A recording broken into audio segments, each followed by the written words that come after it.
प्रकरण तिसरे, रॉ. चा जन्म. काश्मीर प्रिन्सेस.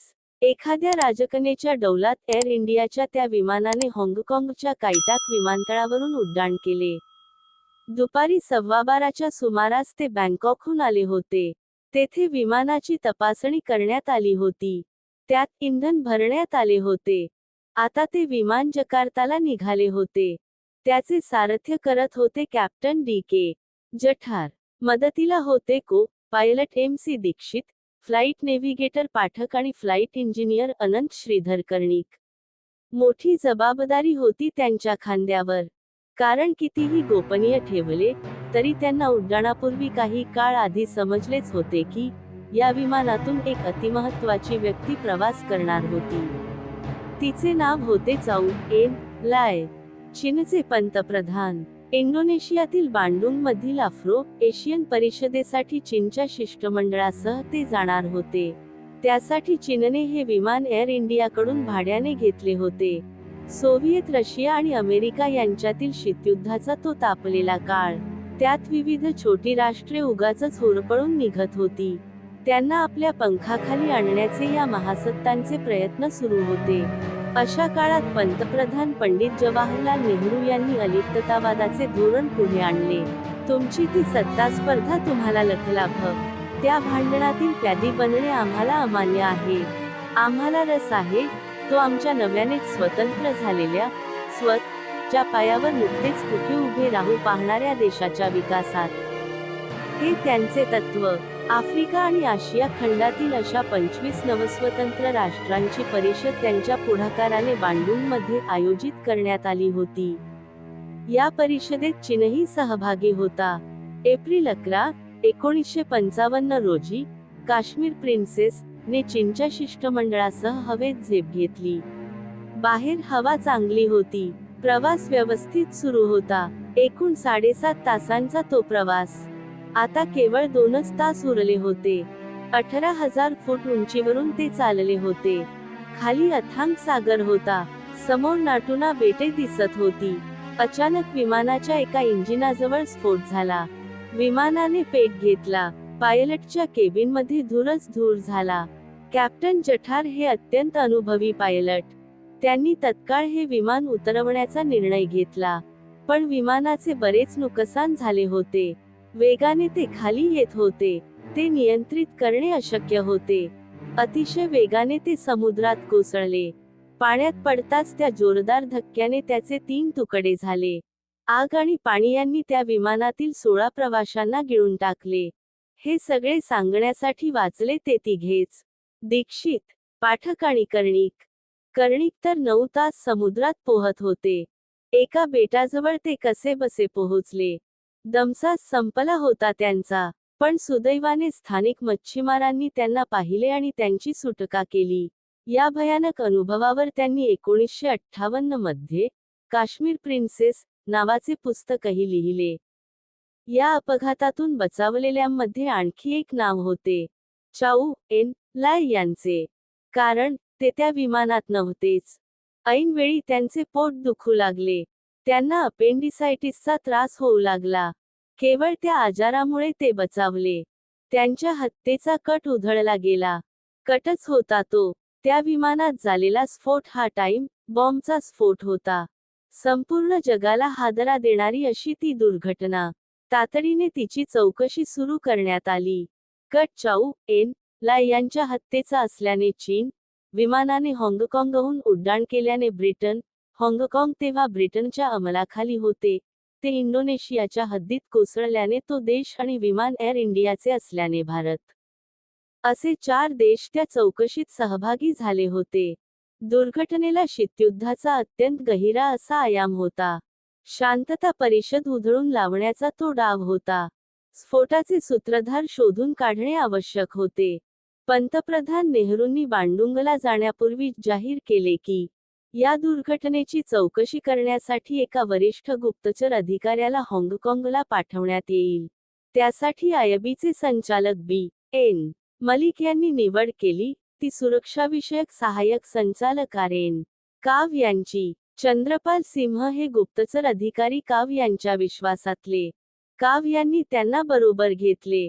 सोबत हिंदुस्थान एरोनॉटिक्स मधील एक अभियंते विश्वनाथन यांना घेतले आणि तपासाला सुरुवात केली. मुंबईत जाऊन त्यांनी कर्णिक आणि दीक्षित यांची भेट घेतली. तेथून ते हाँगकाँगला गेले.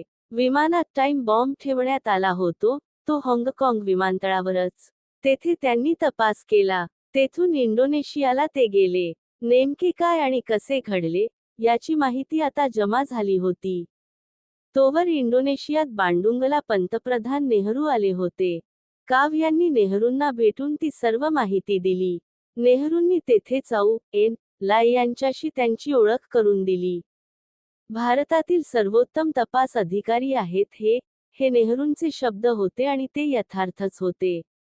काव यांनी केलेल्या तपासातूनच ते सिद्ध झाले होते. चाऊ एन लाय यांच्या हत्येचे हे षड्यंत्र रचले होते फॉर्मोसा, तैवान मधील कोमिंटांग KMT या सत्ताधारी पक्षाच्या हस्तकांनी. त्याचा सूत्रधार होता केएमटीचा वू नामक गुप्तचर अधिकारी. हाँगकाँग एअरक्राफ्ट इंजिनिअरिंग कंपनीकडे तेथील विमानांच्या देखभालीचे काम असे.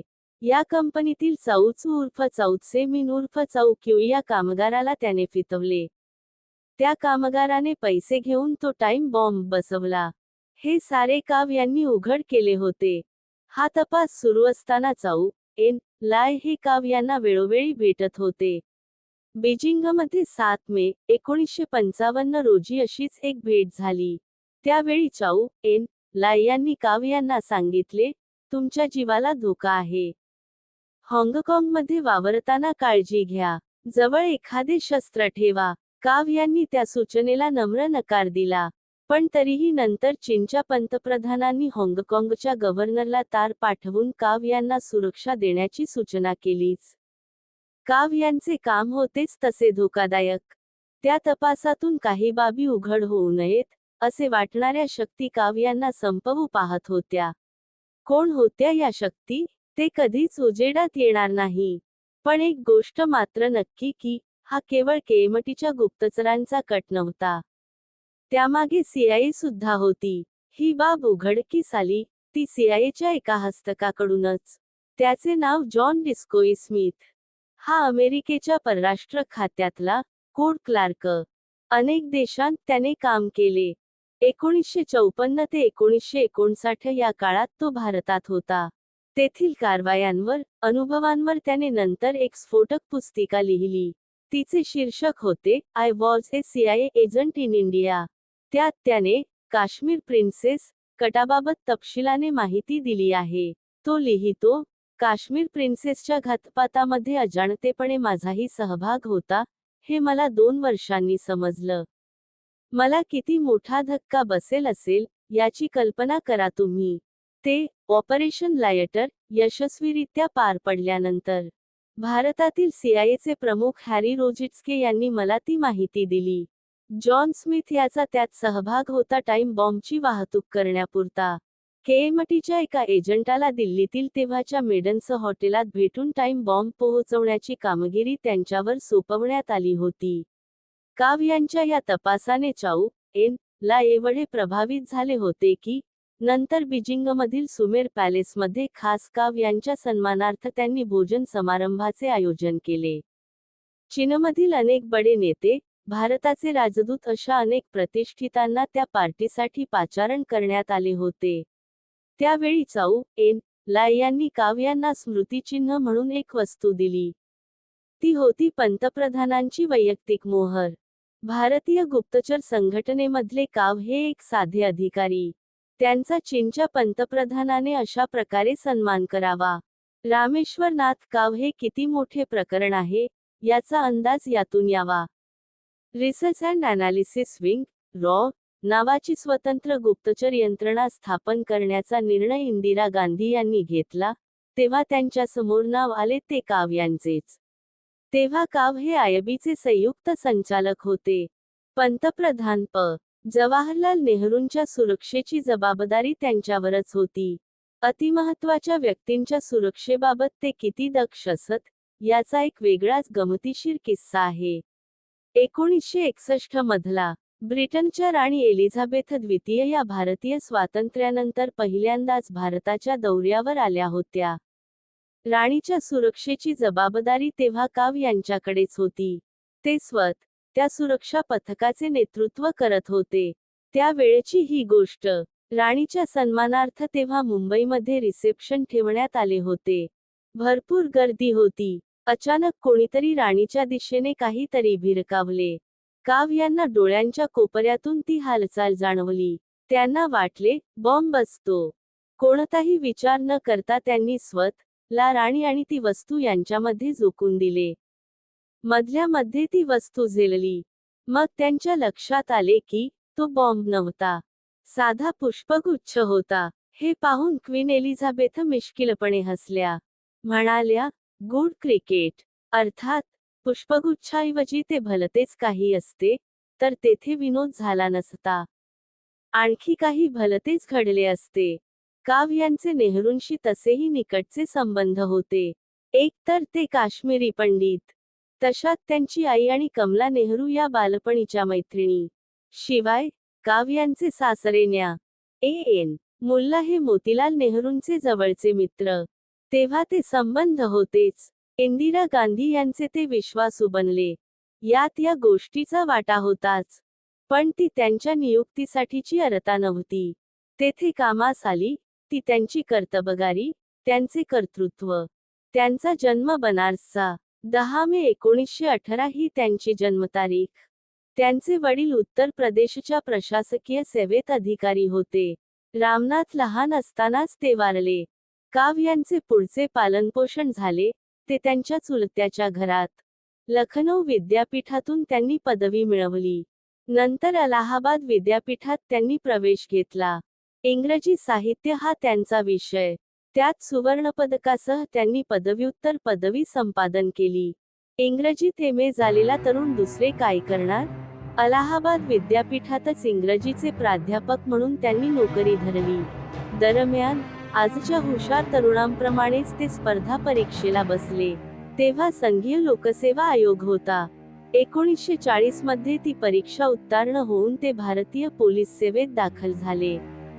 स्वातंत्र्यानंतर आयबीची स्थापना झाली. त्यावेळी अनेक उत्तम पोलीस अधिकाऱ्यांना आयबीच्या सेवेत समाविष्ट करून घेण्यात आले होते. त्यात काव हेही एक होते. 1948 ते आयबीमध्ये सहाय्यक संचालक म्हणून रुजू झाले. आता ते चे पहिले प्रमुख बनले होते. शून्यातून त्यांना ही संघटना उभी करायची होती. तसा आधीचा एक अनुभव त्यांच्या गाठीशी होताच. तो होता घाना या आफ्रिकी देशातला. नुकताच म्हणजे 1957 मध्ये हा देश ब्रिटिश जोखडातून मुक्त झाला होता. नेहरू त्या राष्ट्राच्या स्वातंत्र्य लढ्यामागे ठाम उभे होते. घानाचे पहिले पंतप्रधान क्वामे एन्क्रुमा हे तर नेहरूंचे मित्रच. एन्क्रुमा यांच्यासमोर आता आवाहन होते ते देशाची घडी बसवण्याचे.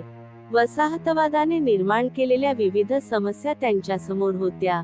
त्यातील एक म्हणजे अंतर्गत असुरक्षितता आणि बाह्य हल्ल्याचे भय. त्याकरता बळकट सुरक्षा यंत्रणा उभी करणे आवश्यक होते. एन्क्रुमा यांनी त्यासाठी नेहरूंकडे मदत मागितली. भारताचे प्रभावक्षेत्र निर्माण करण्याची ती आयतीच संधी होती. नेहरूंनी त्याला होकार दिला. काश्मीर प्रिन्सेस चे यश गाठीशी असलेल्या रामनाथ काव यांच्यावर ती जबाबदारी सोपवण्यात आली. 1958 च्या फेब्रुवारीत काव घानाला गेले. सुमारे 1.5 वर्षांत त्यांनी FSRB foreign service intelligence bureau ही घानाची गुप्तचर यंत्रणा उभारली. तेथील अनेकांना प्रशिक्षित केले. त्यांनी प्रशिक्षित केलेल्यांपैकी 2 जण पुढे याच संघटनेचे प्रमुखही बनले. काव यांचे काम ते करण्याची पद्धत यामुळे घानातील सत्ताधारी एवढे प्रभावित झाले होते की ते काव यांना सोडायलाच तयार नव्हते. एन्क्रुमा यांनी तर काव यांना घानाचे नागरिकत्वच देऊ केले होते. हा अनुभव आता काव यांच्या कामी येणार होता. परंतु केवळ तेवढेच पुरेसे नव्हते. त्यांनी CIA, MI6, मोसाद आदी महत्त्वाच्या आणि शक्तिशाली गुप्तचर यंत्रणांचा अभ्यास सुरू केला. लंडनला जाऊन ते सर रीस ओल्डफिल्ड यांना भेटले. ते तेव्हा MI6 चे उपप्रमुख होते. नंतर ते बनले. म्हणजे या संघटनेचे चीफ प्रमुख झाले. अनेक जण चीफवरून हा शब्द आला असे समजतात. पण ते तसे नाही. MI6चे पहिले प्रमुख होते मॅन्सफिल्ड कमिंग. सी हे त्यांच्या आडनावाचे आद्याक्षर. त्यावरून पुढे MI6च्या प्रमुखास सी असे म्हटले जाऊ लागले. ओल्डफिल्ड हे त्यातलेच एक. असे म्हणतात की जॉन ले कार यांच्या कादंबऱ्यात येणारे सी हे गुप्तचर संस्था प्रमुखाचे पात्र बेतले आहे, ते ओल्डफिल्ड यांच्यावरूनच. काव यांनी ओल्डफिल्ड यांच्याकडून धडे घेतले. या अभ्यासातून त्यांनी नव्या संघटनेचा आराखडा तयार केला. इंदिरा गांधी यांनी तो त्यांच्या मंत्रिमंडळासमोर ठेवला. तो मंजूर होणारच होता. झाला.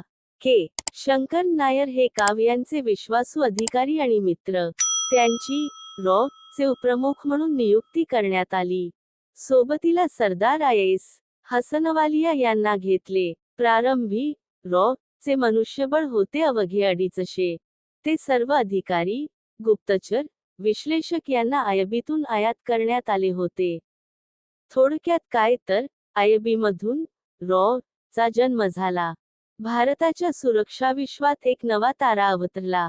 ती तारीख होती सप्टेंबर 21, 1968. 250 कर्मचारी, सुमारे 2 कोटींचा निधी आणि इंदिरा गांधी यांनी दिलेला मुक्तहस्त या जोरावर काव यांनी काम सुरू केले. आता या संघटनेच्या इमारतीची एक वीट रचायची होती. कर्मचाऱ्यांना बसवायचे कुठे, येथपासून समस्या होत्या. तेव्हा मग कार्यालयांसाठी दक्षिण दिल्लीत काही खासगी इमारती भाड्याने घेण्यात आल्या. इंदिरा गांधी यांनी काव यांच्यासाठी साऊथ ब्लॉक मध्ये एका कार्यालयाची व्यवस्था केली. सुरुवातीच्या काळातच रॉ. मध्ये माहिती, विज्ञान आणि तंत्रज्ञान, कूटलिपीचा अर्थबोध, उपग्रहांद्वारे निगराणी असे विविध विभाग काव यांनी सुरू केले. देशाच्या सुरक्षेमध्ये अंतर्गत आणि विदेशांतीलही अर्थकारण महत्त्वाचे. शेजारील देशांतील आर्थिक घडामोडींवर लक्ष ठेवण्यासाठी त्यांनी स्वतंत्र आर्थिक विभाग स्थापन केला. हवाई हेरगिरीसाठीचे एव्हिएशन रिसर्च सेंटर ARC हे तर त्यांचेच अपत्य. आयबीने 1964 मध्ये काव यांच्याच पुढाकाराने हा विभाग सुरू केला होता. हवाई टेहळणी करणे, छायाचित्रे काढणे, सीमेवर नजर ठेवणे, त्याचबरोबर आवश्यकता भासेल तेव्हा भारत, चीन सीमेवर आत खोलवर कमांडोंना पोहोचवणे अशी या विभागाची कामे. त्याकरता खास विमाने विकत घेण्यात आली. लांबवरची दृश्ये टिपणारे अत्याधुनिक कॅमेरे त्यावर बसवण्यात आले. या कामी भारताला सहाय्य केले CIAने. त्यात अर्थातच CIAचाही स्वार्थ होता. तेव्हा चीन अण्वस्त्रधारी सत्ता बनण्याच्या मार्गावर होता. 1964 मध्ये चीनने झिनजियांग प्रांतात पहिली अणुचाचणी करून अमेरिकेला चांगलाच धक्का दिला होता. इंदिरा गांधी यांनी केलेल्या अणुचाचणीच्या वेळी CIA ज्याप्रमाणे गाफील होती, त्याचप्रमाणे या वेळीही अंधारात होती. किंबहुना चीन अजूनही अण्वस्त्रनिर्मितीची बाराखडीच गिरवत असल्याचा CIAचा समज असतानाच चीनने ही चाचणी केली होती. त्यामुळे त्या धक्क्याची तीव्रता अधिक वाढली होती. अमेरिकेसाठी ती चिंतेची बाब बनली होती. चीनवर या संदर्भात नजर ठेवणे आता अत्यावश्यक बनले होते. त्या गरजेतूनच पुढे जन्माला आले ऑपरेशन हॅट. CIA आणि IB यांचा हा संयुक्त गोपनीय उपक्रम. त्यात काव यांनी महत्त्वाची जबाबदारी निभावली होती. भारतीय गुप्तचर इतिहासातील हे एक महत्त्वाचे, धाडसी आणि तेवढेच भयंकर प्रकरण. तशी वरवर दिसायला साधीच होती ती योजना. हिमालयात 26,600 फूट उंचीवर, नंदादेवी शिखरावर एक अणुऊर्जेवर चालणारे टेहळणी केंद्र उभारायचे. तेथून ते झिनजियांग प्रांतातील अणुचाचण्यांवर नजर ठेवील. या केंद्राची उभारणी करण्यासाठी एक पथक तयार करण्यात आले. HCS रावत, सोनम वांग्याल, गुरुचरणसिंग भांगो आणि सोनम गॅटसह हे आयबीचे 4 अधिकारी त्यात होते. हे सगळे प्रशिक्षित गिर्यारोहक होते. त्यांचे नेतृत्व सोपवण्यात आले स्पेशल फ्रंटियर फोर्स चे SFF चे अधिकारी मनमोहन सिंग कोहली यांच्याकडे. ते मूळचे इंडो-तिबेटन सीमा पोलिसांतील नेव्ही कमांडर. या सर्वांना अलास्कातील एल्मेंडॉर्फ हवाई तळावर नेण्यात आले. माउंट मॅककिनले हे अमेरिकेतील एक सर्वात उंच शिखर. तेथे त्यांनी गिर्यारोहणाचा सराव केला. तोवर अमेरिकी वैज्ञानिकांनी अणुऊर्जेवर चालणारे टेहळणी यंत्र तयार केले होते. त्यात 5 किलो प्लुटोनियम वापरण्यात आले होते. 5 किलो. अमेरिकेने नागासाकीवर टाकलेल्या अणुबॉम्बने किमान 74,000 लोकांचे प्राण घेतले होते. त्या बॉम्बमध्ये किती प्लुटोनियम वापरण्यात आले होते? 6 किलो. अर्थात, हे यंत्र म्हणजे बॉम्ब नव्हता. त्यात स्फोट करण्यासाठी ट्रिगर नव्हता. परंतु त्यात किरणोत्सारी पदार्थ होता. मनुष्य जातीसाठी, पर्यावरणासाठी अत्यंत घातक असा तो पदार्थ. नंदादेवीवर त्या यंत्राचे भाग घेऊन जायचे. तेथे जाऊन ते जोडायचे. त्याला 6 फूट उंचीची अँटेना होती. ती बसवायची. त्यासाठी आयबीचे पथक तयार होतेच. त्यांच्याबरोबर सीआयएचे 3 अणुतज्ज्ञ आणि सिग्नल तज्ज्ञ गिर्यारोहकही जाणार होते. शिवाय सामानाची वाहतूक करण्यासाठी 33 भुतिया आणि 9 शेर्पाही त्यांच्यासोबत असणार होते. बेस कॅम्पवरून सीआयएचे अधिकारी बिल मॅकनिफ त्यांना सहाय्य करणार होते. या मोहिमेचे प्रमुख कोहली यांचे थेट प्रमुख होते. ते मात्र काव हेच. कोहली आपल्या कामाचा अहवाल काव यांनाच देणार होते. 24 सप्टेंबर 1965 रोजी या धाडसी मोहिमेला सुरुवात झाली. हा हिवाळ्याचा काळ. हे पथक हळूहळू मार्ग काढत सुमारे 2000 फूट उंचीवर पोहोचले. तोच तेथे हिमवादळाला सुरुवात झाली. तशा परिस्थितीत वर जाणे अशक्यच. कोहली यांच्यासमोर आता मोहीम थांबवण्याशिवाय अन्य पर्याय नव्हता. त्यांनी दिल्लीशी संपर्क साधला. अखेर ठरले की आता हे काम थांबवायचे. अणुऊर्जेवर चालणारा जनरेटर आणि बाकीची यंत्रे तेथेच कुठेतरी सुरक्षित ठिकाणी लपवून ठेवायची आणि मग पुढच्या वर्षी येऊन ती बसवायची. तसे करण्यात आले. पथक मागे फिरले. मे महिना उजाडला तसे हे ऑपरेशन पुन्हा सुरू करण्यात आले. पण हे पथक जाऊन पाहते तो काय, ती यंत्रे त्या ठिकाणी नव्हतीच. एका मोठ्या खडकाला नायलॉनच्या दोरीने ती सर्व यंत्रे बांधून ठेवण्यात आली होती. तो खडकही तेथे नव्हता. बहुधा मोठ्या हिमप्रपाताने तो खडक आणि ते सामान आपल्याबरोबर ओढून नेले होते. त्याचा कुठेही पत्ता नव्हता. नंतर अमेरिकी आणि भारतीय पथकांनी त्याचा खूप शोध घेतला. पण ते कुठेतरी बर्फात गाडले गेले होते. गायब झाले होते. मोहीम फसली होती. पण फसली ती नैसर्गिक आपत्तीमुळे. 1967 मध्ये त्याच्यावरही मात करण्यात आली. त्या वर्षी नंदादेवी शिखरावर तसेच एक अणुऊर्जेवर चालणारे यंत्र ठेवण्यात आले. पण सतत पडणाऱ्या बर्फामुळे ते नीट काम करेनासे झाले. तेव्हा ते परतही आणण्यात आले. नंतर हेरगिरी करणाऱ्या उपग्रहांचे युग आले आणि अशी टेहळणी यंत्रे ठेवण्याची आवश्यकता संपली. ही मोहीम मात्र हेरगिरीच्या इतिहासात एक दंतकथा बनून राहिली. अशा मोहिमांमुळेच गुप्तचर विश्वात काव यांच्या नावाचा दबदबा तयार झाला होता. त्यांनी आयबी प्रमाणेच रॉ मध्येही ARC ची स्थापना केली. आज या विभागाकडे अत्याधुनिक टेहळणी यंत्रणा आहे. अगदी चालकरहित विमानेही आहेत. एकीकडे अशा विभागांची रचना सुरू होती.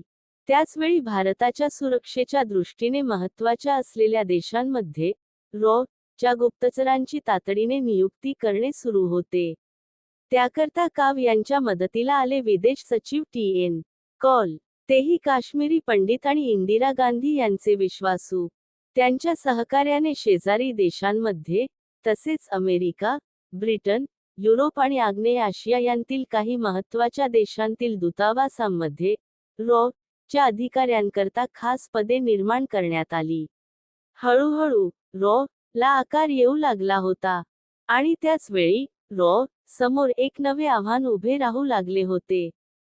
ते होते पूर्व पाकिस्तानचे. परंतु रॉ त्यासाठी सज्ज होती. रॉ च्या स्थापनेनंतर काही महिन्यातच काव यांनी या संघटनेसाठी 2 प्राथमिकता निश्चित केल्या होत्या. 1. पाकिस्तान आणि चीन या देशांमधील हेरगिरी क्षमता वाढवणे आणि 2. पूर्व पाकिस्तानात छुप्या कारवायांसाठी सज्ज होणे. रॉ त्यासाठी तयार होती.